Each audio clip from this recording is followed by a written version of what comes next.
இன்றைய ராசி பலன்கள் குரோதி வருடம் மார்கழி மாதம் 24ஆம் தேதி புதன்கிழமை. இன்றைய சந்திராஷ்டமம் கன்னி ராசி. 12 ராசிகளுக்கான பொதுவான ராசி பலனை சுருக்கமாக பார்ப்போம். மேஷம், புதிய வாய்ப்புகள் உருவாகும். பணியிடத்தில் உங்கள் முயற்சிகள் பாராட்டப்படும். ரிஷபம், குடும்ப உறவுகளில் மகிழ்ச்சியான சூழல் உருவாகும். செலவுகள் சீராக இருக்கும். மிதுனம், தொழில் மற்றும் தனியார் முறை திட்டங்களில் முன்னேற்றம் கிடைக்கும். நண்பர்கள் உதவி நம்பிக்கையை அதிகரிக்கும். கடகம், மனதை அமைதியாக வைத்து செயல்படுங்கள். தவிர்க்க முடியாத செலவுகள் ஏற்பட்டாலும் அதை சரி செய்ய முடியும். சிம்மம், துணிச்சலான முடிவுகள் முன்னேற்றத்தை ஏற்படுத்தும். நெருங்கியவர்களின் ஆதரவு கிடைக்கும். கன்னி, நிதிநிலை சீராக இருக்கும். வேலை தொடர்பான புதிய வாய்ப்புகள் காத்திருக்கின்றன. துலாம், திட்டமிட்ட வேலைகள் நிறைவேறும்.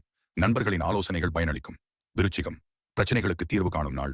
நிதி திட்டங்களில் முன்னேற்றம் உண்டாகும். தனுசு, உங்கள் முயற்சிகளுக்கு பாராட்டுகள் கிடைக்கும். புதிய நண்பர்கள் அறிமுகமாகலாம். மகரம், சிறு சிக்கல்களை உழைப்பால் சரி செய்ய முடியும். குடும்ப உறவுகள் மகிழ்ச்சியாக இருக்கும். கும்பம், ஆரோக்கிய கவனம் தேவை. வேலை சார்ந்த திட்டங்களில் மிதமான முன்னேற்றம் காணலாம். மீனம், புதிய முயற்சிகள் பலனளிக்கும். வாக்குமுறைகளில் கவனம் செலுத்தவும்.